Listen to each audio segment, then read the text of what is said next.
मोदी साहब Blair house में stay कर रहे हैं, वो व्हाइट हाउस के बिल्कुल सामने हैं।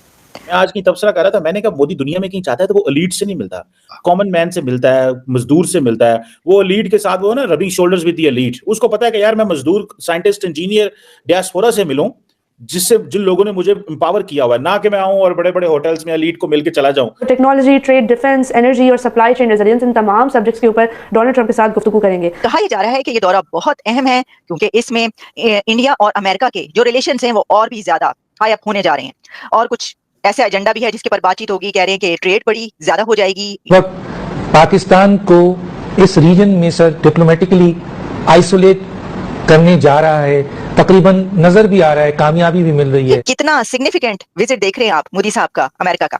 देखिए, अमेरिका का दौरा वेरी इंपॉर्टेंट। मोदी साहब डोनाल्ड ट्रंप साहब के चौथे लीडर होंगे व्हाइट हाउस के अंदर। सिर्फ अभी तक 3 दूसरे वर्ल्ड लीडर्स को मिले हैं और चौथा लीडर होना वेरी इंपॉर्टेंट। वो कि अमेरिका के साथ हमारे जो रिलेशंस हैं वो काफी अप्स एंड डाउन्स का शिकार हैं। खासतौर पे अगर लास्ट हम तकरीबन 5-10 सालों की बात करें तो इसमें काफी फर्क आया है। लेकिन इसके बावजूद भी अमेरिका एक सुपर पावर है दुनिया का, और उसका बाकी दुनिया में भी इन्फ्लुएंस होगा, लेकिन उनका पाकिस्तान में भी एक जय हिंद साथियों, स्वागत है आपका अपने चैनल MK हिंदुस्तानी वॉइस में। दोस्तों, फ्रांस के बाद अब अमेरिका में जिस तरीके से PM मोदी का स्वागत हुआ है, और उनका ऐसा स्वागत हुआ है जो हमेशा याद रखा जाएगा। जी हाँ दोस्तों, व्हाइट हाउस के सामने ब्लेयर हाउस में मोदी जी ठहरे हुए हैं और वहाँ पर अमेरिकन झंडा को हटाकर अब तिरंगा लहराया जा रहा है। जी हाँ दोस्तों, ऐसे स्वागत को देखकर भारत के पड़ोसी मुल्क पाकिस्तान, बांग्लादेश, तुर्की जैसे देश इस तरीके से जले भुने पड़े हुए हैं कि मानो उनके यहाँ शोक मनाया जा रहा हो। दोस्तों, जब बात हुई है तुर्की की, तो तुर्की की बात करते समय मैं आपको बता दूं कि तुर्की और पाकिस्तान की नज़दीकियाँ काफ़ी बढ़ती जा रही हैं, क्योंकि दोनों की विचारधारा सेम है।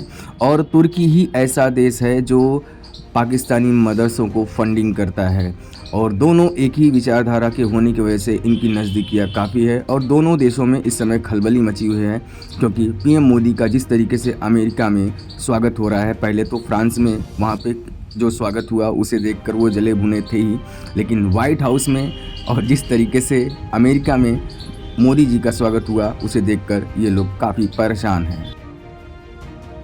उनको रिसीव किया गया है। सर, ये कितना सिग्निफिकेंट विजिट देख रहे हैं आप मोदी साहब का अमेरिका का? देखिए, अमेरिका का दौरा वेरी इंपॉर्टेंट। मोदी साहब डोनाल्ड ट्रंप साहब के चौथे लीडर होंगे व्हाइट हाउस के अंदर। सिर्फ अभी तक 3 दूसरे वर्ल्ड लीडर्स को मिले हैं और चौथा लीडर होना वेरी इंपॉर्टेंट। और उसके बाद यहाँ पे बात हो रही है ट्रंप मोदी रोमांस की। उसकी वजह यह है, वाकई मैं इसमें कह सकूंगा कि ये रोमांस उनके दरमियान है, इसमें कोई शक नहीं है। क्योंकि डोनाल्ड जब ये पिछले टर्म्स के अंदर हाउडी मोदी हुआ था, यहाँ पे 50,000 लोग वहां पे इकट्ठे हुए थे सितंबर 2019। और वहां पे मोदी साहब ने एक फिक्रा कहा था जिसकी बाज़गश्त बड़ा अरसा रही थी। अब की बार ट्रंप सरकार, तो रोमांस तो उनके दरमियान है। फिर उसके जवाब में मोदी साहब ने इनको इनवाइट किया, भारत की इन्होंने दावत दी, और फिर वो डोनाल्ड ट्रंप साहब यहां से गए अहमदाबाद, और 1 लाख लोगों ने वहां पे डोनाल्ड ट्रंप साहब को रिसीव किया, और वहां पे उस इवेंट का नाम था नमस्ते ट्रंप। तो रोमांस तो उनके दरमियान मौजूद है, इसमें कोई शक नहीं है। मोदी साहब is not an ordinary leader, he is an extraordinary leader, extraordinary leader. मैं बल्कि इस पे भी मैं बताना चाहूंगा कि क्या मोदी साहब ने आने से पहले ट्वीट क्या किया है, उन्होंने फाउंडेशन क्या लेआउट की है। बल्कि ये भी मैं बात करना चाहूंगा कि डॉक्टर जयशंकर साहब जो अपने पिछले दौरे के अंदर मोदी साहब के इस दौरे की क्या तैयारी करके गए थे। लेकिन थोड़ा सा मैं बोलना चाहूंगा, खासकर अपने बिलखसूस पाकिस्तानी लोगों को अगर कोई देख रहे हैं तो उनको बताना चाहूंगा कि लीडर जब जाते हैं बाहर दौरों पे तो वो क्या करते हैं। वो बिलखसूस मैं इस चीज के हक में होता हूं, हमेशा कहता हूं कि Modi is a nationalist leader, और मैं हमेशा ये कहता हूं पाकिस्तान को भी एक नेशनलिस्ट लीडर की जरूरत है। आधे लीडर की जरूरत नहीं है जिसका आधा पांव पाकिस्तान में एक टांग हो और दूसरी टांग दुबई या लंदन में हो। हमें ऐसा लीडर नहीं चाहिए। इसीलिए आपका और भारत का कंपैरिजन नहीं बनता। आपकी डेस्टिनेशन अब जो है वो काबुल की तरफ है, आपको सिर्फ अफगानिस्तान के साथ कंपेयर किया जा सकता है। Bangladesh is even better than you are. Modi साहब लैंड कर चुके हैं व्हाइट हाउस में, in the US, in Washington DC। यहाँ पे वाकई बर्फ कल 5-6 इंच पड़ी है। 2-3 बसों के अंदर जो है भारतीय डायस्पोरा गया, उन्होंने उनको रिसीव करना था। और उसके बाद उनका स्केड्यूल, कल उनकी मुलाकात होगी 4 बजे प्रेसिडेंट ट्रंप के साथ। मोदी साहब ने आने से पहले एक ट्वीट के जरिए बताया, एजेंडा डिक्लेयर करने की कोशिश की कि क्या बातें होंगी। उसमें 5 चीजें उन्होंने मेंशन की हैं: technology, defence, trade, energy, supply, resilience और उसके बाद उन्होंने कहा कि वीजा बात करेंगे, हम बात करेंगे माइग्रेशन की, चाहे लीगल हो चाहे इलीगल हो। मैं उस पर भी आने की कोशिश करता हूं। मोदी साहब की 5 मीटिंग्स हैं। मोदी कल उनका आफ्टर डोनाल्ड ट्रंप की मीटिंग के साथ कल डिनर होगा, प्राइवेट डिनर होस्ट किया जाएगा व्हाइट हाउस के अंदर। और उसके बाद 5 मीटिंग्स हैं, जिनमें सबसे ज्यादा इंपॉर्टेंट मीटिंग जो है इलान मस्क के साथ अलग मीटिंग करेंगे, और वहां पे वो ना सिर्फ टेस्ला डिस्कस करेंगे, वो स्टारगेट जो यहाँ पे बनाया जा रहा है उसको भी डिस्कस करेंगे।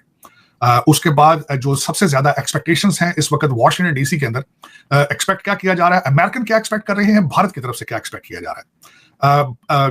भारत की तरफ से उनका जो एयर डिफेंस है, उनकी एयरफोर्स, उसके हवाले से उनकी डिमांड है कि वो F-35 एक्सपेक्ट करते हैं। अमेरिकन शायद F-35 ना दे, लेकिन F-10 तैयारे जो हैं वो शायद ऑफर की जाए। 2 ऑप्शन है, अगर भारत ने एक्सेप्ट किया उसको तो ठीक है, वरना उनके पास ऑप्शन है U-57 तैयारे। पहले रशिया उनको नहीं देने के लिए तैयार था, लेकिन अब वो तैयार है देने के लिए। लेकिन क्या मोदी साहब या भारत डोनाल्ड ट्रंप को नाराज करके रशिया से तैयारी लेगा या नहीं, ये क्वेश्चन मार्क है। उसके बाद क्योंकि उनकी जरूरत इसलिए है कि आपको पता होना चाहिए कि 2 दिन पहले भी मध्य प्रदेश के अंदर एक जहाज के त्यारा गिरा है, जिसमें दोनों पायलट तो बच गए हैं, लेकिन त्यारा खराब हो गया। मोस्ट ऑफ द मिग त्यारे मिराज पुराने हो चुके हैं। ओके, अमेरिका के साथ हमारे जो रिलेशंस हैं वो काफी अप्स एंड डाउन्स का शिकार हैं। खासतौर पे अगर लास्ट हम तकरीबन 5-10 सालों की बात करें तो इसमें काफी फर्क आया है। लेकिन इसके बावजूद भी अमेरिका एक सुपर पावर है दुनिया का, और उसका बाकी दुनिया में भी इन्फ्लुएंस होगा, लेकिन उनका पाकिस्तान में भी एक काफी इन्फ्लुएंस मौजूद है। और इसके साथ साथ हमारी बहुत सारी डिपेंडेंसी जो है वो अमेरिका के ऊपर रहती है। खास तौर पे जब हम IMF के साथ डील करते हैं, हम इंटरनेशनल जो ऑर्गेनाइजेशंस हैं जिनसे हम कर्ज लेते हैं, लोन लेते हैं, तो उनके ऊपर भी US इन्फ्लुएंस बहुत काम करता है, बहुत चलता है।